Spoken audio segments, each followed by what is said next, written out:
Hey guys, welcome back to my YouTube channel Hospitality by Sunday. Hope you all must be doing really well.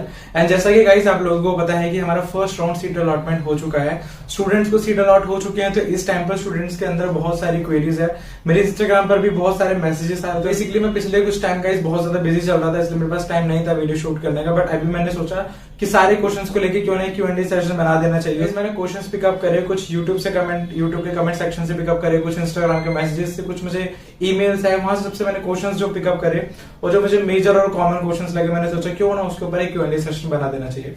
So basically हम लोग NCHMCT JEE 2021 की counselling है, उसके process से related questions को मेरी आज की वीडियो में डिस्कस करने वाले हैं। बहुत ज्यादा कॉमन से क्वेश्चंस हैं।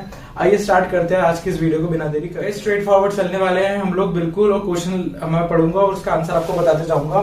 सबसे पहला क्वेश्चन जो है यहाँ पे वो ये है कि क्या फर्स्ट राउंड के बाद चॉइस मॉडिफिकेशन कर सकते हैं कि नहीं कर सकते। यानी कि फर्स्ट राउंड में हमने जब अपनी चॉइस डाली है कि हमें ये कॉलेजेस चाहिए, ये कॉलेज चाहिए, हमने जो अपना प्रेफरेंस दे रखा है, हमने अपना रैंक दे रखा है, उस प्रेफरेंस को हम लोग बाद में चेंज कर सकते हैं कि नहीं कर सकते। आप में से हो सकता है कितने लोगों को पता हो और बहुतों को नहीं पता, तो इसलिए मैंने क्वेश्चन को ऐड करा।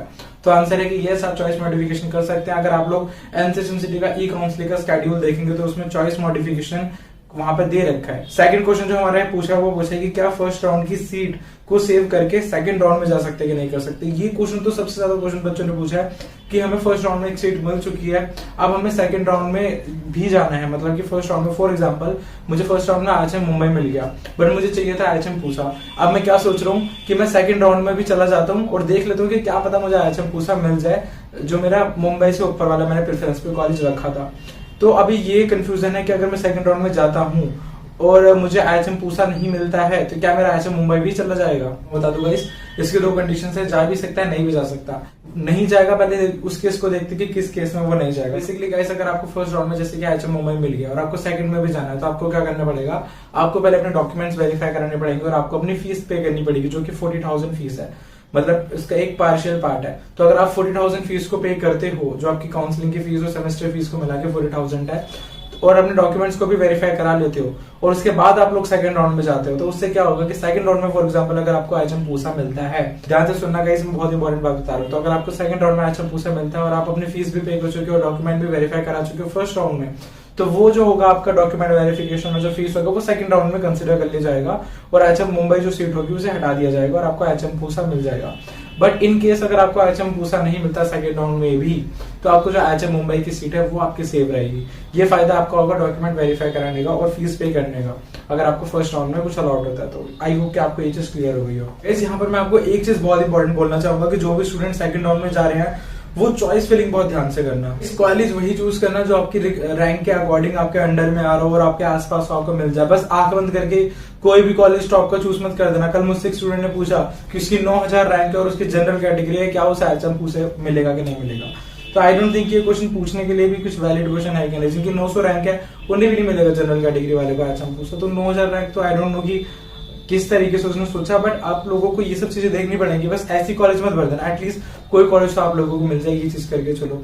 तो चॉइस फिलिंग में वही कॉलेज भरना, बाद में जो मॉडिफिकेशन होगा उन्हें प्रेफरेंस डालने पड़ेंगे जो कॉलेज आपको लग रहा हो कि आपको मिल सकता है। थर्ड क्वेश्चन सबसे ज्यादा सामने ये आ रहा है कि अगर सामने से क्वेरी रेज्ड होती है रिपोर्टिंग सेंटर की तरफ से, यानी कि आपने अपने डॉक्यूमेंट्स डाले वेरिफिकेशन करने के लिए, वहां से कोई प्रॉब्लम आ गई, उन्होंने बोला कि डॉक्यूमेंट में ये प्रॉब्लम है वो प्रॉब्लम है, वहां से क्वेरी आती है, तो घबराने की बात नहीं है, डरना मत, वहां से क्वेरी आएगी। फॉर एग्जाम्पल किस तरह की क्वेरी आ सकती है, जैसे कि एक स्टूडेंट है, उसका क्या कहते हैं, वो उन्होंने अपने आपको OBC की कैटेगरी में रखा है, ठीक है। तो एक होता है OBC, एक होता है OB NCL, दोनों अलग अलग होते हैं।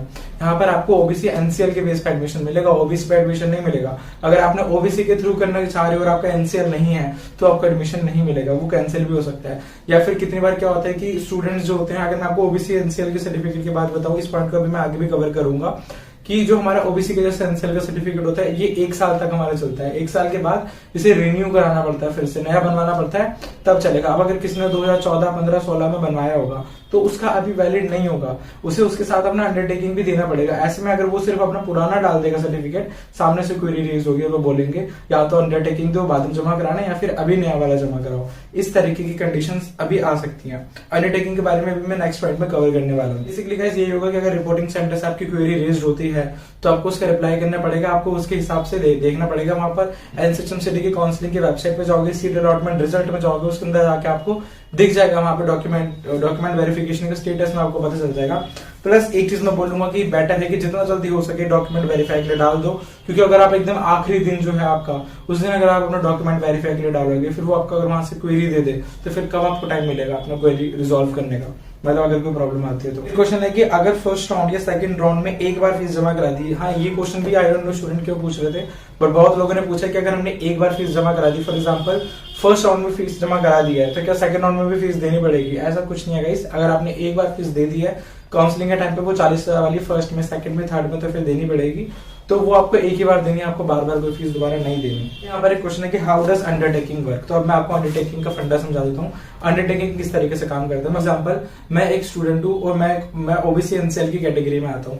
अब हुआ ये है कि 3, 4, 5 दिन के अंदर में मुझे अपना वेरिफिकेशन कंप्लीट करना है, अपने डॉक्यूमेंट जमा कराने हैं, लेकिन जो मेरा ओबीसी का सर्टिफिकेट है वो मेरा 2015 या 2016 या 2017 या 2018 इवन 2019 का भी बना हुआ है, मतलब 1 साल पहले का बना हुआ है जो मेरा सर्टिफिकेट बना हुआ है। अब उस कंडीशन में अगर मैं उस वाले सर्टिफिकेट को डालता हूं तो वो वहां से रिजेक्ट हो जाएगा, क्योंकि उसमें साफ साफ लिखा हुआ है कि वो सर्टिफिकेट आपका 1 ईयर के अंडर में होना चाहिए, क्योंकि 1 साल तक की उसकी वैलिडिटी मानी जाती है, फिर वो रिन्यू कराना पड़ता है। अब ऐसे में मैं क्या करूं, मेरे पास तो 3-4 दिन का टाइम है, ऐसे में मैं यूज करूंगा अंडरटेकिंग का। ठीक है, मैं या तो अगर मैं किसी का कहते हैं, अगर मैं गवर्नमेंट की वेबसाइट पे जाके करता हूँ, मुझे 12, 13, 14, 15 दिन लग सकते हैं ओबीसी का एनसीएल का सर्टिफिकेट नया बनवाने में, और अगर मैं कहीं पैसे वैसे देके कुछ करना चाहूंगा तो मेरा 5-6 दिन में बन जाएगा। ठीक है, लेकिन अगर मैं आपको वैसी बात बताऊं कि मेरे पास कुछ भी टाइम नहीं बचा, तो मैं क्या करूंगा, फिर उस टाइम पे मुझे अंडरटेकिंग काम आएगा। तो जो स्टूडेंट ओबीसी एनसीएल की कैटेगरी में आता है या कोई ईडब्ल्यूएस की कैटेगरी में आता है, या फिर किसी का 12th का मार्कशीट नहीं आया और उन्हें ऐसा है कि अभी 3-4 दिन में उन्हें जमा करवाना है, तो वो लोग क्या करेंगे, वो लोग अंडरटेकिंग दे देंगे। अंडरटेकिंग का मतलब ये होता है कि अभी के लिए हम लोग ये कह रहे हैं कि हमारे पास सर्टिफिकेट्स है, आप अज्यूम करके चलो कि हमारा आने वाला है और हम कुछ टाइम में आपको जमा करा देंगे, 10, 15, 20, 25 दिन, इतने दिन का गैप होता है। आप वहां पर अंडरटेकिंग में आपकी डेट मेंशन होगी और उस डेट तक आपको या उससे पहले आपको जमा करवाना पड़ेगा अपना ओरिजिनल वाला। अंडरटेकिंग से बेसिकली ये होता है कि आपको टाइम मिल जाएगा थोड़ा, उतने टाइम में आप अपना ओबीसी का सर्टिफिकेट बनवा लो, अपने 12th की मार्कशीट के लिए आपको टाइम मिल जाएगा, या ईडब्ल्यूएस का सर्टिफिकेट हो गया। इन सब के फॉर्मेट्स वगैरह मैंने अपने इंस्टाग्राम की स्टोरी में भी अपलोड करेगा। इसमें आपको बहुत बोलता हूँ कि जितना ज्यादा मैं यूट्यूब पे एक्टिव होता ना, मैं अभी उससे ज्यादा इंस्टाग्राम पे एक्टिव होता हूँ सबसे ज्यादा। तो इंस्टाग्राम पे आप फॉलो करो, आप देखो, अगर आपको हेल्पफुल लगता है तो आप फॉलो करना। आई होप कि अंडरटेकिंग वाला फंडा भी आप लोगों को क्लियर हो गया। जो एक चीज मैं आपको बताना चाह रहा हूँ, ये भी मेरे पास बहुत ज्यादा आता है, ये है टॉप कॉलेजेस का कंपैरिजन। स्टूडेंट्स पूछेंगे कि आईएचएम लखनऊ बेटर है, या एएचएम चंडीगढ़ बेटर है, या बैंगलोर बेटर है, या चेन्नई बेटर है, मुंबई बेटर है, या पूसा बेटर है। इतनी सारी कंफ्यूजन मत रखो गाइस। सिंपली मेरे चैनल पर टॉप होटल मैनेजमेंट कॉलेजेस का एक टॉप 10 कॉलेजेस का एक वीडियो है, उसमें मैंने पूरा सीक्वेंस बता रखा है। मैं आपको डिस्क्रिप्शन बॉक्स में उसका लिंक दे दूंगा, या फिर आप मेरे चैनल के प्लेलिस्ट में भी चेक कर सकते हैं। टॉप 10 कॉलेजेस हैं, उन टॉप 10 कॉलेजेस को मैंने सीक्वेंस में डाल रखा है, तो अगर आपको उनमें से कोई मिल रहा है आप सीक्वेंस वगैरह फॉलो कर लो। अदरवाइज उसके अलावा तो आप आईएचएम को पहले रखो, फिर एसआईएचएम को पहले रखो, और उस तरीके से। हाँ, कहीं ना कहीं थोड़ा बहुत कंपैरिजन मैटर कर जाता है। सबसे ज्यादा क्वेरीज जो आ रही थी वो टॉप कॉलेजेस को लेकर आ रही थी, तो टॉप 10 कॉलेजेस के ऊपर ऑलरेडी मेरे चैनल पे वीडियो है और वो मैंने प्रॉपर रिसर्च करके वीडियो बनाई है। इसके बाद एक सबसे इंपॉर्टेंट क्वेश्चन जो आ रहा था वो आ रहा था कि फ्रीजिंग और फ्लोटिंग का मतलब क्या है। बहुत सिंपल है। फ्रीजिंग का मतलब क्या होता है, फ्रीज हो जाना, जम जाना, उसी जगह पर रुक जाना। फ्लोटिंग का मतलब होता है कि आगे बढ़ जाना एक जगह से दूसरी जगह पे। फ्रीजिंग का मतलब यही है कि अगर आपको सीट अलॉटमेंट राउंड 1 में कोई सीट मिली है और आप अभी वहीं पे फ्रीज होना चाहते हैं, आप उससे खुश है, तो आप अपने आपको फ्रीजिंग कर देंगे, मतलब आप वहीं पर रुक जाएंगे। और अगर आपको लगता है कि नहीं, आपको बेटर चॉइस मिल सकती है नेक्स्ट राउंड में, तो आप फ्लोटिंग करेंगे, मतलब कि आप नेक्स्ट राउंड में जाएंगे। तो अगर आपको नेक्स्ट में जाना है तो आप फ्लोटिंग चूज करो, अगर आपको उसी राउंड में रुकना है तो आप फ्रीजिंग का ऑप्शन चूज करो। सो गाइस, ये थी हमारी आज की वीडियो, और आगे मैं अभी और भी Q&A बनाने वाला हूँ। आप जस्ट कमेंट करो कि आपका क्या क्वेश्चन है, जो सबसे ज्यादा मेजोरिटी में क्वेश्चन होंगे या मुझे लगेगा कि बहुत ज्यादा इंपॉर्टेंट क्वेश्चन है, उसके ऊपर अलग से एक और हम लोग Q&A सेशन बनाएंगे। ये इंपॉर्टेंट क्वेश्चन को मैंने इकट्ठा करके Q&A बनाया। नेक्स्ट में दोबारा Q&A लेके आऊंगा अगर मुझे जरूरत लगेगी आप लोगों के कमेंट को देख के, तो आप जस्ट कमेंट करना। बाकी मिलते हैं मेरी नेक्स्ट वीडियो में, इंस्टाग्राम पे फॉलो कर सकते हो करना है तो। तब तक के लिए thanks for watching and have a nice